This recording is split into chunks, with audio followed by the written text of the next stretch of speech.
right, guys, right back into it. So, tiniest bit of what could be called trigonometry, but it isn't really. I just want to say that so you guys freak out. So that's a right triangle. The side length I've given you is which letter, or what's it called? C hypotenuse.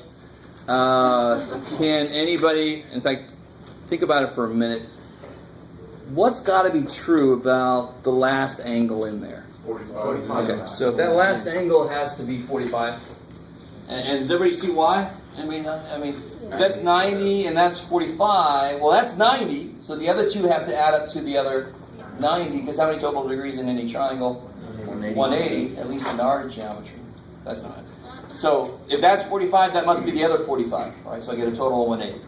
If these angles open the same amount, what must be true about the sides that they open to? They have to be the same. So I wouldn't call it A and B, I'd call it A and A. I love it. Because anytime I do that, I'm saying that they're the same amount, these two sides. So can you figure out what A is? Yeah, use Pythagorean theorem. Pythagorean theorem doesn't give a crap that you call these things. If they're both A, ooh, it doesn't freak out. How do you do it? You do A squared plus A squared equals, good, root 2 squared. It's 2. I like it. So what's this? This is A4? No. Please don't say it's 8 to the 4th and make me have to be a dork and say, I don't say any 8 to the 4th. It's good. It's 2 A squares. And a real quick word about this. Exponents can only change when you multiply or divide because exponents are based on multiplication. Addition changes coefficients. So 2A squared is 2, so A squared is 1, so A is 1. Sweet. Again, we threw out the negative because it's the side length. Okay. So, let me really freak you guys out. So that was nice because I gave you an actual number. So what if I had the same situation, 45, 45, 90 triangle, and I just tell you that these are A, what's that? So do that. No, don't say it out loud.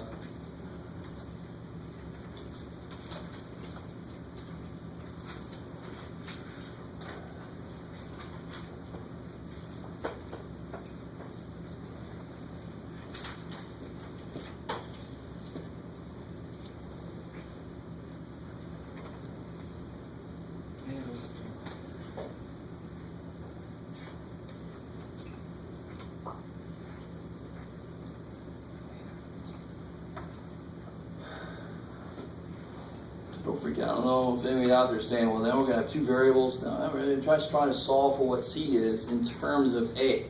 So I know if A is 1, C is root 2. Well, is there a pattern? If A is 2, could I figure out what C is really easily? If A is 111, could I figure out what C is without doing a bunch of work? So if I do the work here now, so I don't have to do it later, A squared plus A squared equals C squared. 2A squared equals C squared. So how do you solve for C? Square root. What's the square root of 2? I don't know. What's the square root of A squared? A. So the hypotenuse for a 45, 45, 90 triangle will always be root 2 times either one of the other sides. You guys get that? So for a 45, 45, 90 triangle, C will always be root 2 times either one, because they're both the same length, right? Either one of the legs. So a specific example, if I have 45, 45, 90 triangle, and this is 12, what's the hypotenuse? 12 root 2. See, that's all. Nothing major, right? Hypotenuse has got to be the biggest side, and it is, so it's always got to be some kind of multiple of the other side somehow, so it is 12 root 2. That's cool. Of course, this side is 12. Got to be the same as the other leg. I like it. Okay, how are we doing so far? just to give you a little, this is not really trig, because I'm still kind of using Pythagorean theorem very directly on very known stuff. Trig helps me, well, what if this was a 44-degree angle?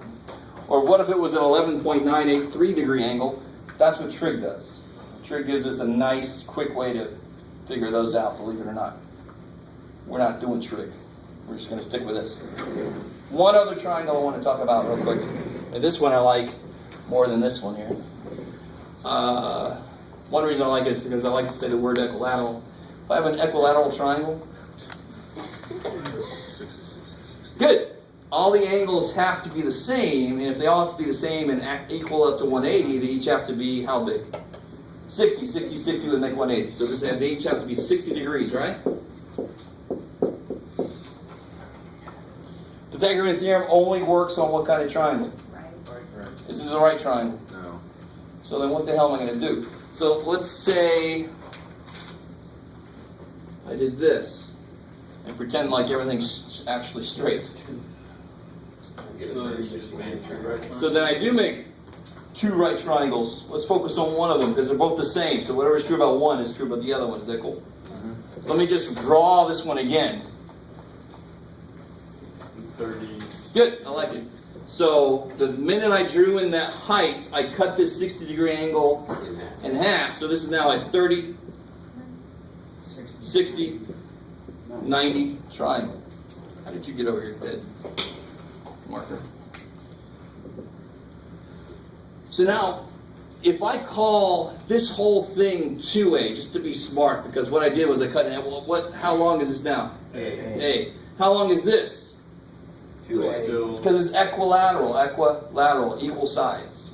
Right? So this has got to also be 2A. So here it's still 2A, because the whole damn thing is still there. You guys kind of with me? Again, this is a derivation of a rule. So you're not going to have to rederive this, but you are going to have to apply the rule we're going to get to. And now I'm curious about how these are related. Well, this is obviously, whatever this is going to be twice that.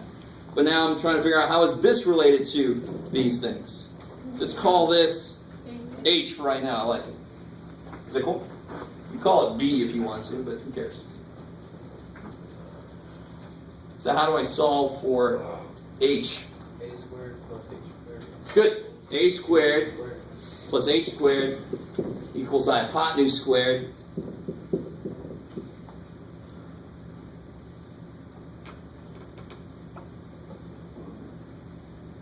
You guys kind of with me? You see what we're doing? So we started with an equilateral triangle. I made a 90-degree triangle out of it. So now I'm trying to figure out for a 30, 60, 90, is there some relationship that's real easy like we found over there?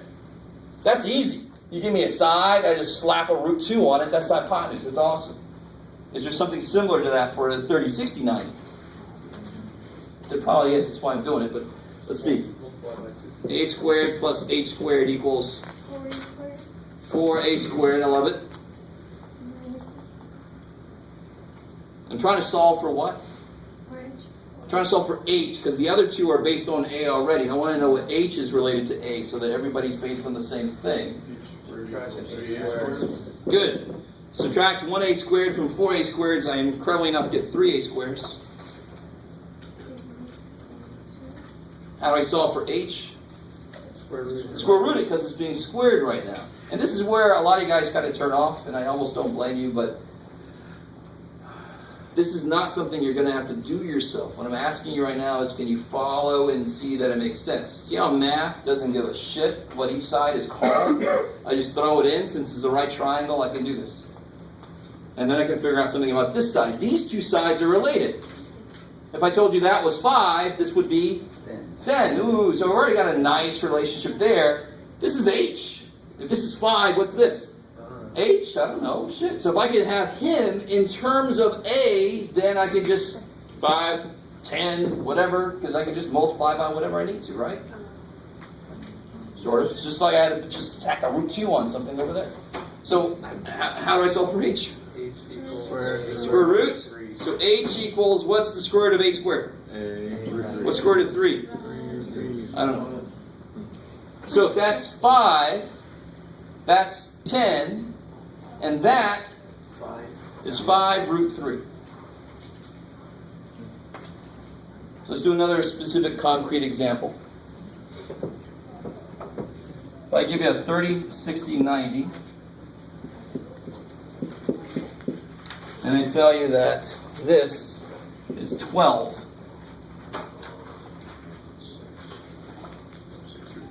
then what's this side going to be? 4. 6. I got some competing ideas. One thing to notice, which side is going to be the shortest? The one that's across from the 30 degree. You're okay. I just want to make sure everybody's with us. That's got to be the shortest side. The shortest side is going to be A. This is going to be 2A, and this is going to be A root 3. Because which is bigger out of these two? That one. This is root 3 times A, right? It's bigger than 1 times A. It's bigger. So the one across from 60 is the one you just throw a square root of 3 on, once you know what A is. I gave you 12, so that's 2A, so what's A? 6. So now I know what A is. What's this dude? 6 root 3. Great. Okay? This is not crazy, I don't want important, I don't want to say that, I just did it, it's too bad for me. But it is important, just the application of radicals. And when you get to pre-calculus, it's really good for you to have seen this already. And because then, like I told you, you start doing weird-ass angles here and dealing with sines and cosines and tangents and stuff. Yeah? So we don't always have to use that formula. We can just look at it. And if you give us the certain amount of information, we can just plug in. Using it. The rule we the figured right- out here. In the right Yeah. way, yeah. So this is a rule now for 30, 60, 90 that we can use. I give you any side I want. Now, it could be really evil. The worst side I could give you. Let me see if you guys can figure this out.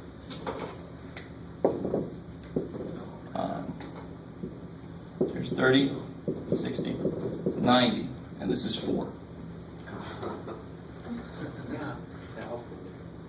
So what does 4 equal in my rule? No.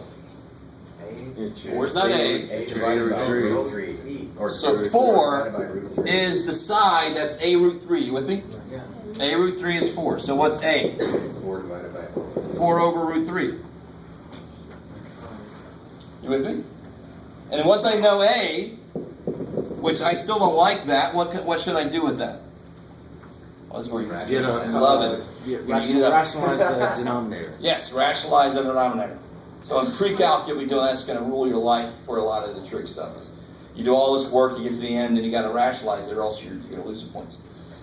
So when you multiply by root 3, so I get 4 root 3 over 3. That's what A is.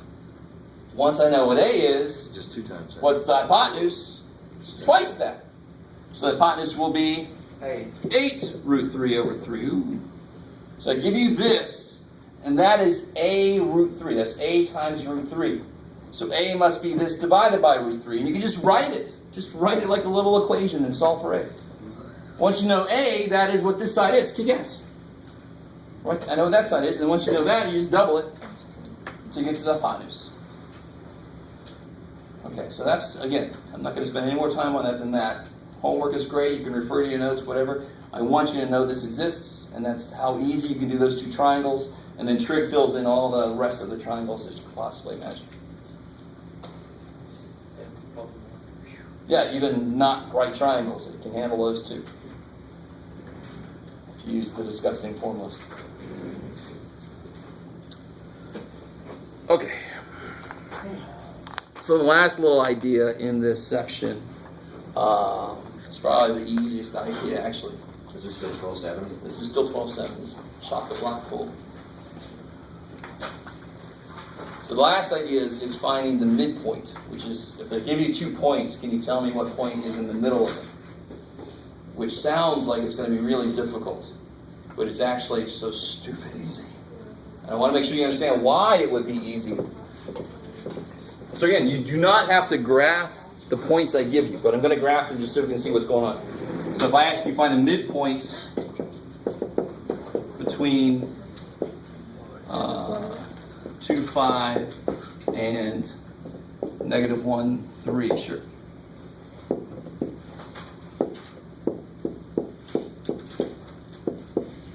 between 2, 5 and negative 1, 3. I want to know what the midpoint is. Now, midpoint sounds like I should do something based on what? If I want to find the middle between two things, I take the average, right? So if I say what's the middle of 3 and 7, 3 plus 7 is 10 divided by 2 is 5. 5 is in the middle of 3 and 7. You with me?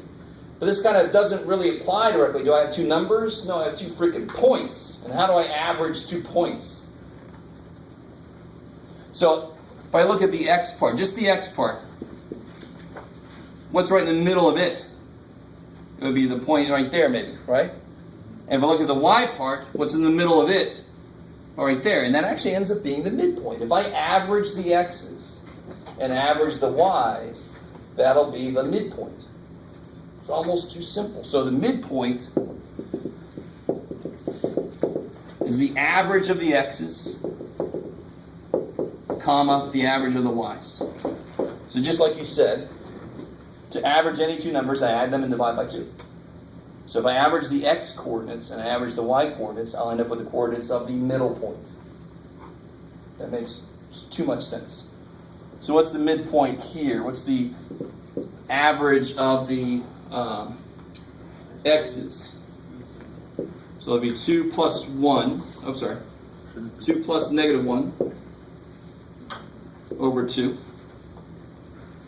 kind of with me?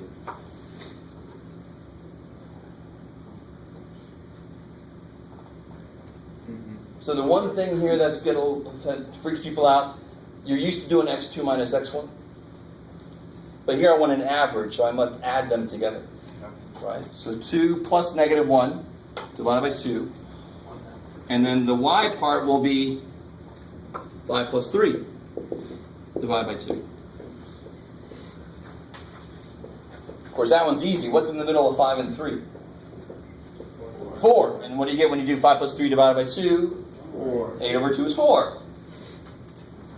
So what do you get here? 2 plus negative 1? 1 half, comma, 4. So that's the point. If I go to 1 half, you see how that's about right? If we go to 1 half, 4, that's in the middle of those 2 points.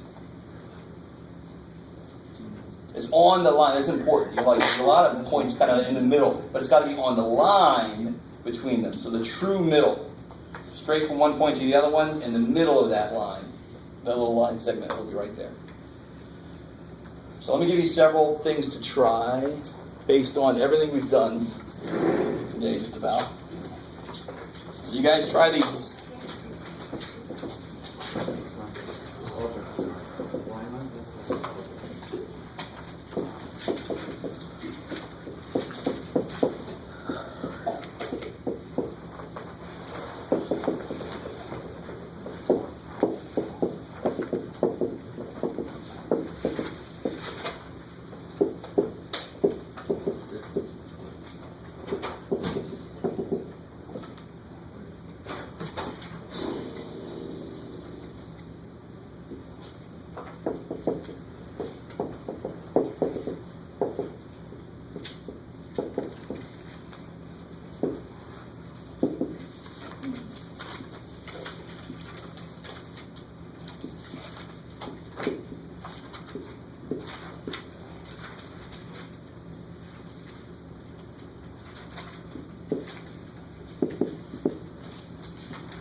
So those 4 problems right there. Call me over if you need some help. You can work together.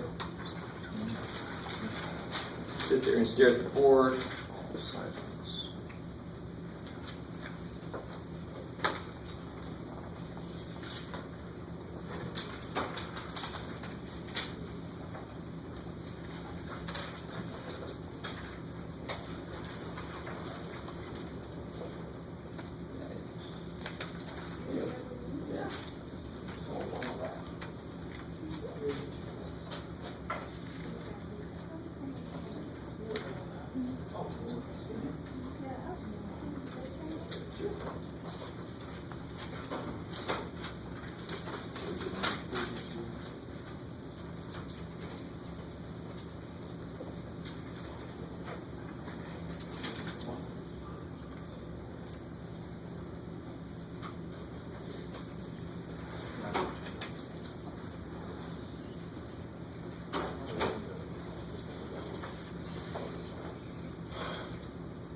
Oh, so this is the distance.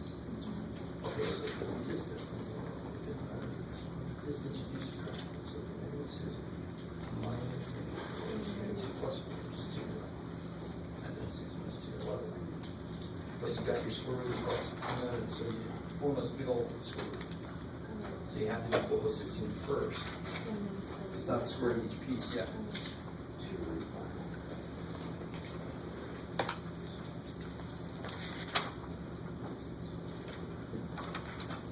Could be wrong.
The triangle?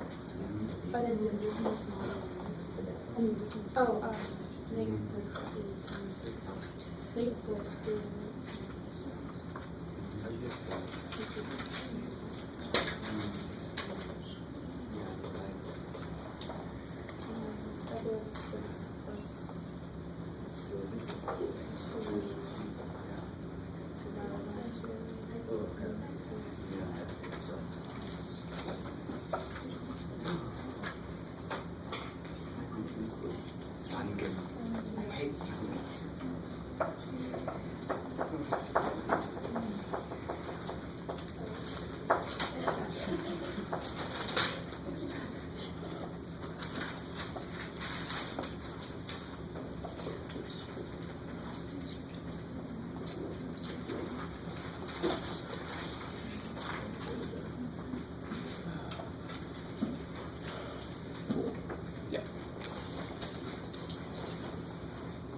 Now we want to do this, use this to figure out for 45. This is A, this is A.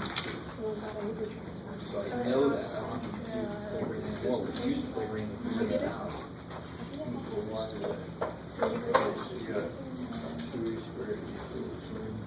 You just proved it right there for yourself. If this is A, How do you like? and C has to be A root 2. You don't do the A square. You kind of reproved it. So now, here I tell you C is 6. So that's A root 2. If you can figure out A, that's what each side is. Yeah. 45, 45, 90.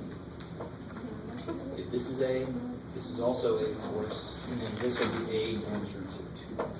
So if I tell you, I told you this was 7, this has to be 7, and this has to be 7 root 2. So I told you this side is 6. So that's equal to A root 2, that's what that side is. You solve for A, you know what those are. You solve that for A, 6 equals A times root 2. How do you get A by itself? What's happening to the A right now? It's being multiplied by.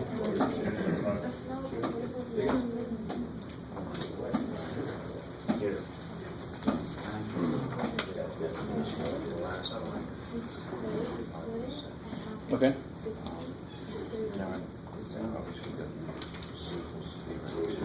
Good. So don't even do any Pythagorean. Say C equals A rad 2. What's C? Good. So 6 equals A rad 2. Solve for A. You're basically done. Yep.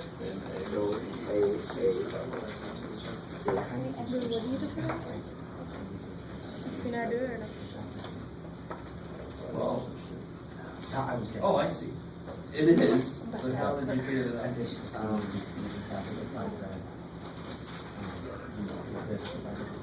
Well, no. You need a first try? You need a first try right? Over 2. Okay. And then those are the same. So yeah, okay. I would want to see a little work yet. Something. Yeah. That's 2A. But you're right. 20 by In 2. an interesting way. Okay. Which should be just 10. And then the short sign? Yes. Since we know 8. Okay. I understand. Well, you did fine. 10. So, how is this?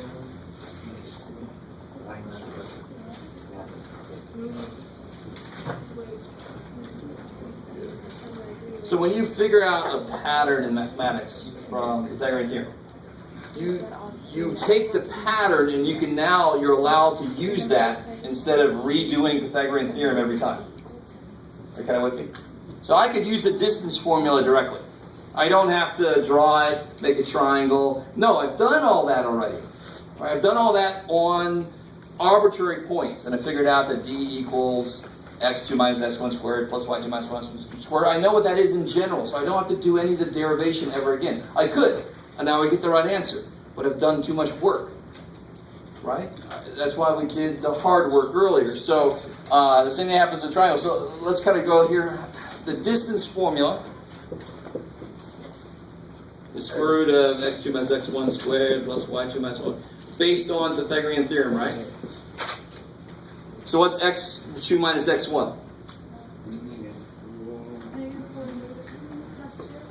So you get 2 squared, and y2 minus y1? 4 squared. So you get square root of 4 and 16. 20. 20. Is that cool? And then, of course, square root of 20, you can break it up. 4 and 5, so root 4 is 2, root 5 is, I don't know.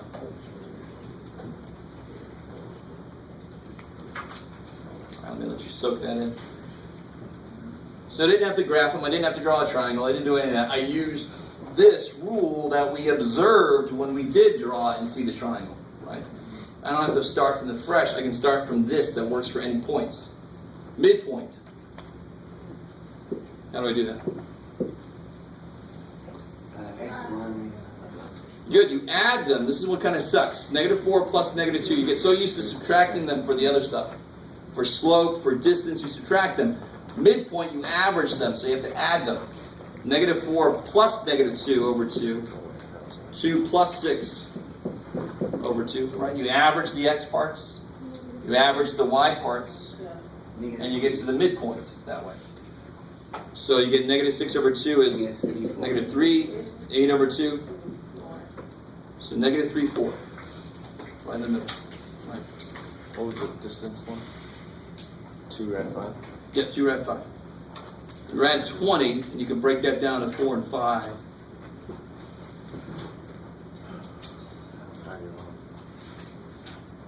No, what'd you get? I got 2 rad 13. Neat. Let me see.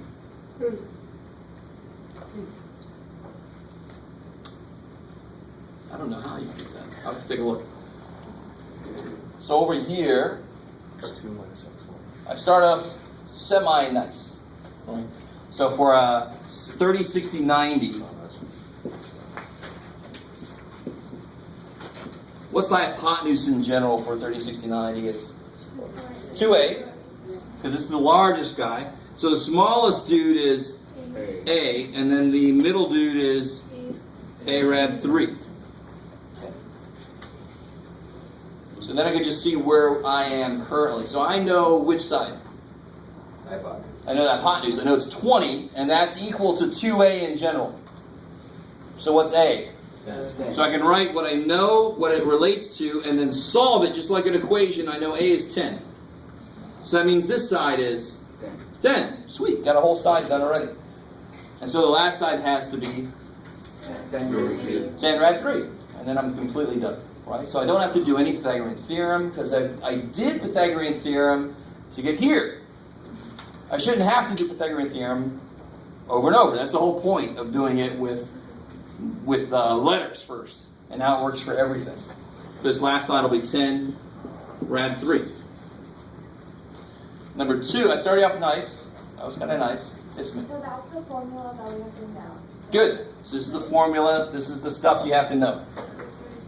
And you always tease out for 30, 60, 90, there's going to be a smallest side. The biggest side is twice that. That's the hypotenuse. And the middle dude is rad 3. Rad 3 is right in between 1 and 2, isn't it? Rad 1 is 1. Rad 4 is 2. So if I want the middle dude, I'm going to multiply by a number that's less than 2, more than 1. And that's what rad 3 is. Rad 3 is right in the middle. Does that make any sense at all? A few of you guys are humoring me. I like that. Okay. I'm trying to give you a way to remember this. Smallest side A, biggest side twice that. Middle dude is just rad 3 times that. It's not as big as this dude. Right? Some way to remember. Good. This one's easy to remember because there's not as much going on, because 2 of these sides are the same. And then the hypotenuse would be a rad 2. 6. So 6 must equal a rad 2. So A must be 6 over. good. A is 6 over rad 2, which I can simplify to what? 3 right. Good. Multiply by rad 2, multiply by rad 2. I get 6 rad 2 over 2, which is 3 rad 2. Holy crap. Yes, sir. What if instead of doing it like that, you just squared both sides? So you get a rad 2, then you square it, square the 6, which will get you your 36. Again. A squared. Again. Not a damn thing wrong with that, because that's exactly where we got this general rule. What I'm desperately trying to do is to get you guys to realize, if I do a lot of work with variables in there, just A. What could A be? Anything. So if I figure out what it is for A, that means I know what it is for every damn thing. So I shouldn't have to go through that work again.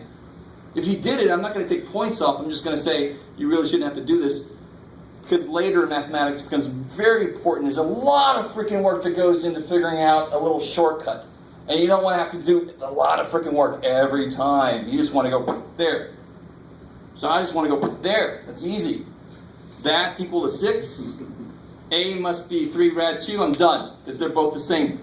Right? So this will be 3 rad 2. This will be 3 rad 2. Done. That's the nice thing about 45/40 by 90. This is new. It's probably new for everybody. But what I really desperately want you guys to realize is, And it's not a bad thing that it's confusing. And it's confusing because it's exactly what we're not used to. If I have an equilateral that's 2a, 2a, 2a, that's what we did. We start with that. How big is that? I don't know. 2a could be billions, or it could be 0.3. I don't know. And then we said, here's a right triangle. And then we can figure out what was true about a 30, 60, 90. And the first thing we noticed is we already knew that the biggest side was twice the smallest side. We knew that already. So we're just trying to investigate what must the relationship between the sides be. You kind of with me? So if anybody did any surveying jobs, or if you did anything engineering or something, this would be a little shortcut rule you could use anytime you were in this situation, or close to this situation. It's really good to be able to go, well, it's this far away, so that must be this high. Bam! You know, you have to go over there and measure the damn thing. You know what it is because you know the shortcuts. Yeah. What if it was instead 4A and then you would be stuck with 2A and 2A? It would still, I really want you to understand this. The only reason we did this 2A was so that when I cut it in half, I'd end up with just an A. All the relationships would be the same. This is difficult to believe. But what's this side divided by this side? 1/2.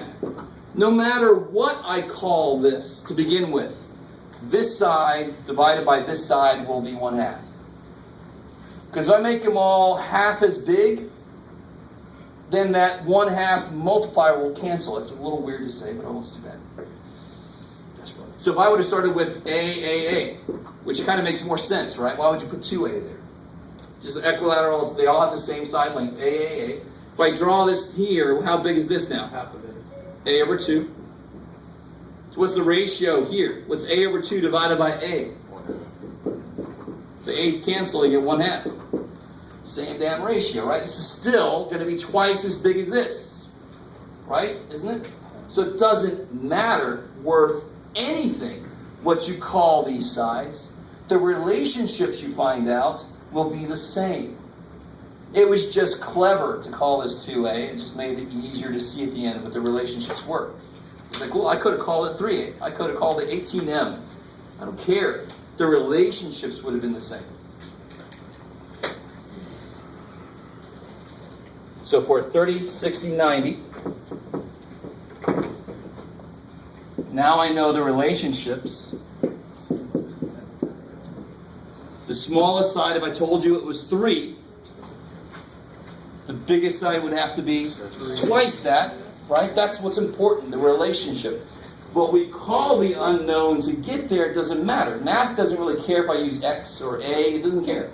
Because the relationships it discovers will be the same. And then the last dude who remembers? 3 rad 3. Yeah, 3 rad 3. A rad 3. That's what it will always be. Yes? So we have to memorize that formula and work for everything. There you go. So you have to memorize this rule and that rule. And that's why I was trying to help you earlier. Remember, little dude's A, biggest dude's twice that, middle dude is middle times that, root 3 times that. Hopeful. Yes, sir? On the 90-degree angle that's shown in each of those triangles, does that have a significance on where the A is, where the first unknown is supposed to be? Like in this one, it's supposedly shown that all sides are equal, and this other one shows that 2 times A, and then A rad 3. And then you have the other angle, which is just A. So the only importance of the 90 itself is where the 2A is going to be. It's going to be across from that. It's going to be the largest. And then across from the smallest will be A, and across from the middle guy will be the middle guy. 2A is always across from the 90. Yeah, the largest side must always be across from the largest angle, because then it opens up the most, right? I always think about, I don't want to tell you what I think about. It's cute. A tree falling in the woods. Luke Skywalker putting the stick in the Rancor's mouth. All right, I just totally turned off now. You talking about Star Wars? What? I'm a math teacher. What do you want? Okay. Yes, I just said Luke Skywalker. All right. So anything else from that? And I'm always hesitant to do this, but you're all adults. You should be able to handle this. It's not crazy important. If that's the only thing you don't fully understand, you're fine. But it's important to kind of know that, especially going to pre-calculus, is going to help you build on top of this. And it's not that hard. And it's a little foray into using letters to figure out general relationships so that I don't have to do a bunch of work every time I see that type of triangle. I know what the relationships are. So bam, I can just jump straight to the answers. Okay. But if you don't remember what the relations are, you could always just go straight back to Pythagorean theorem. Whatever gets you there, you'll get some points. All right? Okay, cool. So, that's section 12.7. There's a lot. Distance formula, midpoint formula, special triangles, right? So last thing we'll do today is complex numbers. And to continue my theme of freaking you out, I want to show you something. The history of math is horrible. Let me talk about the history of math. No. In mathematics, there were people stealing other people's works. There were people dueling, people dying, being shot. So the history of mathematics is not just a bunch of people in a room going, 4. Sure.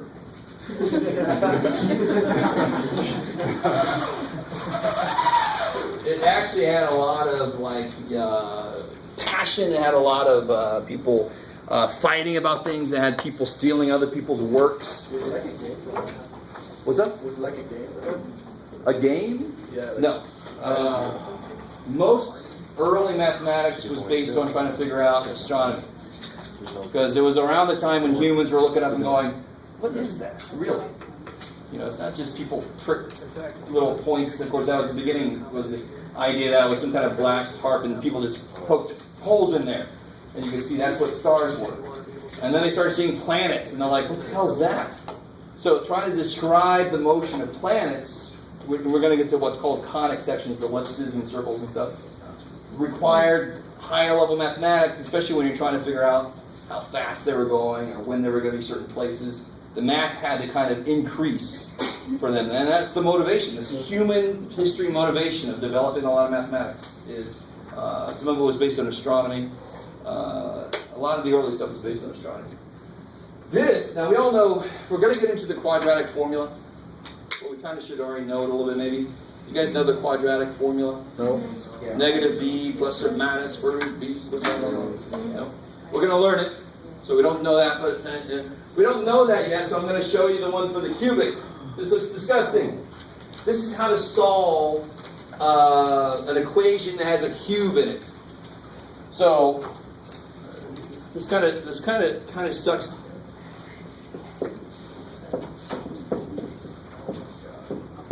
All right, all this English. So if I have what's called a quadratic equation. If I have a quadratic equation, stay with me.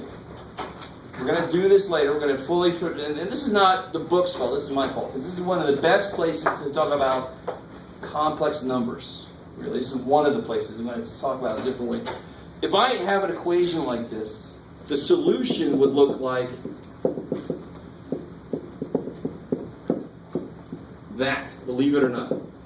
I can just take whatever numbers are there, and plug them in the right place, and I got the answer. So we're actually going to prove this. Not today, but later. So some of you guys know this formula, right? You guys? And the rest of you are like, I don't want to know that. Can I just check somewhere? I don't want to know this. No. Too bad. So what if you have a cube in your equation? So that's part of what Cardano was interested in, this guy Cardano, who was a boozer and a gambler, and he stole people's work. But screw it. Officially, he's doing crap for this. Kind of solve it, and it looks like this. Notice it's a cube root, and inside it's got a square root. Now, please, dear God, we are not going to use this. All right, good. This is me showing you some higher level math, just so you can see it. Because one thing that sucks is about the way we teach math, and I'm obviously guilty of it too, is that we don't show you enough of the finished product. So you can see a painting and not freak out, right? Even though the painting might have been, it's a lot of skill went to it, a lot of time, but if I show you guys a lot of math work, you're going to freak, because you're all going to immediately think, I got to do that shit? Right? When you look at a painting, do you go, oh shit, I got to do that shit? No, you don't, unless you're in art class, and then you might freak out, right? But it's nice to see just pure math, how it looks, you know. You might not understand it all. I don't understand how people did some things on paintings, but I can still appreciate the beauty of it. Yeah. Can we get these other legs cut down? Oh, maybe. Thank you. Anyway, so I wanted to show you if these numbers inside here came out to be negative, and they could, because notice that's positive, but this could be negative here. You with me? So if the inside of this came out to be negative, I've got a square root of a negative number. But any equation that has a square on it must have two answers. Any equation that has a 3 in it, cube, must have 3 answers. So they realize this is their solution to this, and they say, oh shit, I'm getting some cases where it's not real, it's not something it's a square root of a negative number. But I've got to come out with actual answers for this thing. So this is one place where they first developed the idea of complex numbers. Square roots of negative numbers. Yes, this is true. How much of this are you going to have to apply yourself? None. This whole derivation, they came up with this to try to figure out answers to that. They got, sometimes this number, you can't take the square root of it, but you have to be able to. You're supposed to come out with an answer, and they knew that. And they tried, oh shit, we better develop something that lets us write this a certain way so we can use it. Okay, so another place where complex numbers come in handy is, and let me show you what a complex number looks like. Right, and I wish I could see in your head. If you've never seen complex numbers, what you're thinking right now is not like the symbol for Prince or something like that. The artist formerly known as. All right. Okay, good. We've got a couple more. Complex numbers, what they really just look like is a plus bi. That's a complex number. Okay, we bring the. Thank you. So every number we've seen until today had b equal to 0. So if I see the number 27, it's 27 plus 0i. It's all real, no imaginary.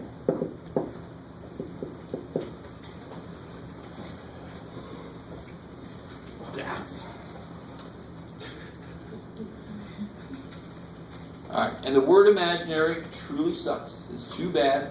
When they were first doing this, they just used it for a minute. They just used the idea here, and when they put it all together, the imaginary parts canceled. So you need them in the middle of working it out. You need them to be there, but when you actually work this out, they cancel, and you end up with a real number again. Are you guys still kind of with me? Sometimes. They didn't always. Very good.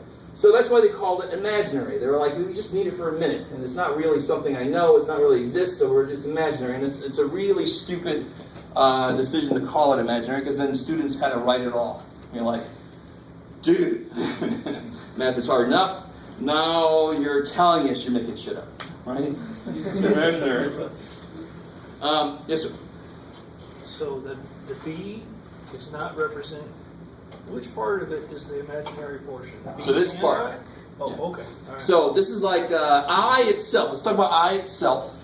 So any real number is like 27 is 27 ones.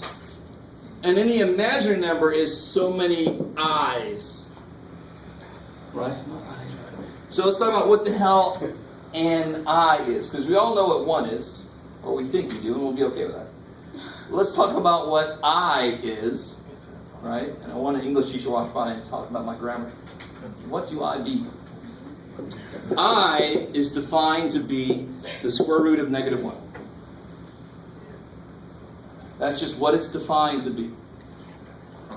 Kind of with me? Sort of like pi is 3.14159, blah, blah, blah, blah, blah, blah, blah. So you can use the symbol pi instead of writing that. They want to use the symbol I instead of writing this freaky ass dude. How you guys doing? Just take it, because that's the definition. Why? Because that's what they said. That's why. Right. Well, can somebody tell me what's I squared? -1. Because if you square both sides here, what do you get? -1. So imaginary numbers are the only things that when you square them, the answer could come out negative. Kick ass. All right, so I don't know if you remember from before, we had all these situations where you could just say not real, can't do. Now you can do all of that. Or just say it's imaginary. Huh? No, you better tell me the answer. Don't just tell me it's imaginary. Like you wouldn't just say, what's 8 plus 9? That's real. No. That's not sufficient. I like it. I want that to happen on a final exam. Real, imaginary, real. I'm done, man. This thing was too short. So I is I. That's crazy.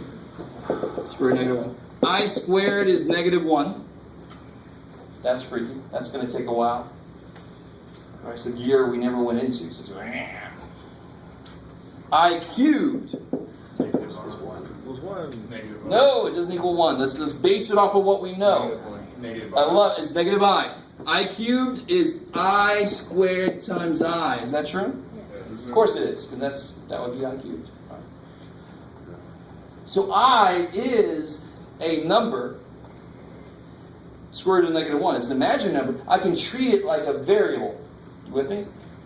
I acts like a variable in some cases. So what's I squared? -1. -1. And what's I? Square root. I. So I cubed is -I. I cubed is I squared times I. Okay, I squared is -1. I squared is -1, and I is I. So negative I. That's what I cubed is. So why wouldn't I then equal the square root of -1? You could. But the whole purpose for calling it I is so I don't have to write this. You guys with me? So anytime I write I actually do mean square root of -1. I just don't want to look at that. It's weird. Okay. And then I to the 4th. 1. Good, because it'll be I squared times I squared. -1 times -1 is 1. And then it starts over again. I to the 5th would be I, right? 1 times I. You guys see that? It starts over again. I to the 5th would be I to the 4th times I, which is I, because I to the 4th is 1. Okay, maybe. And again, this is the part of this that's not crazy important. The most important thing I've written up here so far, 2 things. Definition and what the hell I squared is. Everything else is sort of like, this is interesting stuff I does. What you does? Yeah. Is there going to be a time where we cancel it and we have to add the amount of times, like you go, like say it's like Look at you I thinking ahead. 26, You're crazy. So if I did add I to the 26th power, it'd be, thank God I don't have to keep going here. it'd be -1. Why? Break it up. Because if you keep going, Every four it goes to 1. You with me? If I do a 4 into that and is a remainder of 1, it's I. If there's a remainder of 2, it's -1. You guys see how that works? It's cool. Every 4 it recycles. It starts over again. So if it was I to the 24th, that would be easy. They just won't. 4 goes into it, so it's 1. I to the 25th, 4 goes into it with 1 left over, so it's I. It starts off at the first place. I to the 26th would be -1. I to the 412. Does 4 go into it? Yeah. So it's 1. If 4 goes into it, it's 1. If it doesn't, then it's a remainder, and it tells you which one of these it is. It's because that's the cycle. That's what math does. It looks at the pattern. Every 4, it starts over. So I5, 4 goes into 5 once, with 1 left over. That's why it started here again. I5 is I. It starts over. So what's I to the 361?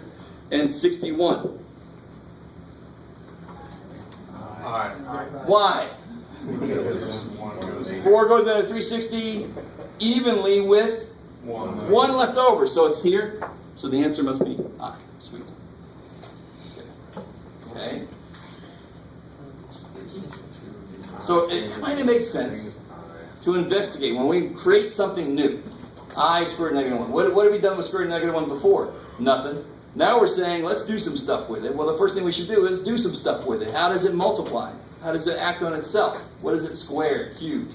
So we see this pattern to it, right? Okay. So those of you who are still paying attention to me, some of you guys are like, screw this. What happens if now here's the adding and subtracting is really nice. So here's a add complex numbers. So the word complex just means it's got a real part and an imaginary part. I like it. So if I had the two complex numbers 5 plus 3i plus 2i minus 7, what do you hope you could do with that? Foil. Definitely wouldn't FOIL because this is not multiplication. Combine like terms. No multiplication. Combine like terms. Combine like terms. So you get what? Why then? How much real stuff do you got? Why do you have them in parentheses then? -2. Just to show it's two complex numbers. Do I need those parentheses? No. Putting them in change anything? No. It's -2. So 5 minus 7, I got -2 is my real part. 5i is my imaginary part. I like it. Now can you go further than that?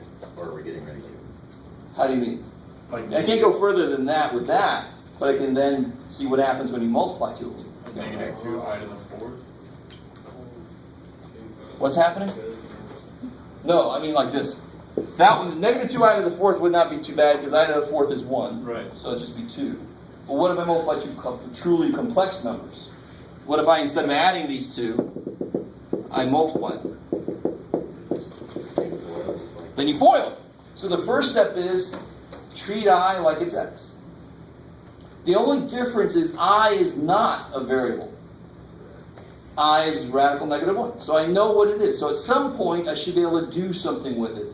If I get an I squared, I can replace it with -1, because that's what I squared is. What's unfortunate is people take that and they start replacing I with -1. Is I -1? No. I squared is -1, so be careful. So what do you FOIL this? It's easy. First step is beautiful. Just FOIL it. What do you get? 10i Minus 35. minus 35 Plus 6i squared. plus 6i squared minus 21i.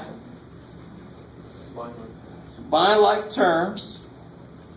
10i minus 21i. -11i minus 35, and I got this plus 6i squared thing. But what's I squared? Let me stop. Beautiful. So that -1 is 6. Beautiful. Because it's 6. What's it right now? 6 times I squared.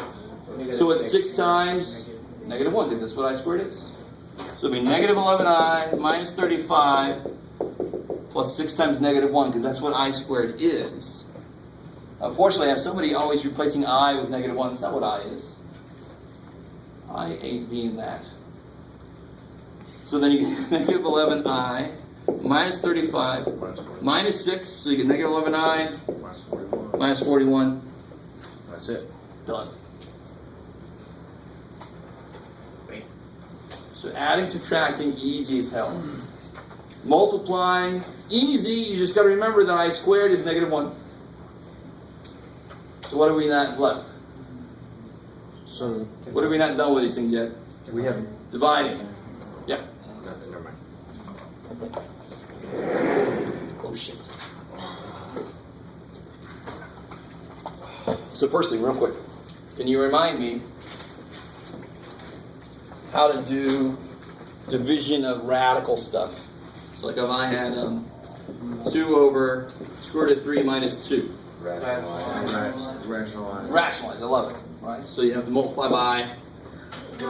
Rad 3 plus 2. So you get 2 rad 3 plus 4 over 3 minus 4, -1. Are you with me? Yes. That's old news. A lot of you guys didn't get that on the test though, but that's all you got to do. When you divide radical expressions, you multiply by the conjugate. What is I? I is just the same thing. Yeah, rad -1. So I is a radical. So when I divide expressions with i's in them, I multiply by the conjugate. In this case, I call it the complex conjugate, because it's a complex number. So if I have 2 minus 6i over 3 plus 5i Do the conjugate. multiplied by 3 minus 5i. Same way, because I is just a radical. Sound like somebody who doesn't know grammar too well. It's a protest song. I is a radical. Or not. Thankfully. I won't continue that. And the question here, simplify. Yeah, the question here would just be simplified. Exactly. And the way you divide anything with radicals in them, any radical expressions, is to multiply by the conjugate. And all a complex number is a specific type of radical. So then there's foil. Everything's just like it would be as if I had x's in there, except when you get I squared, you replace it with -1. That's the only difference.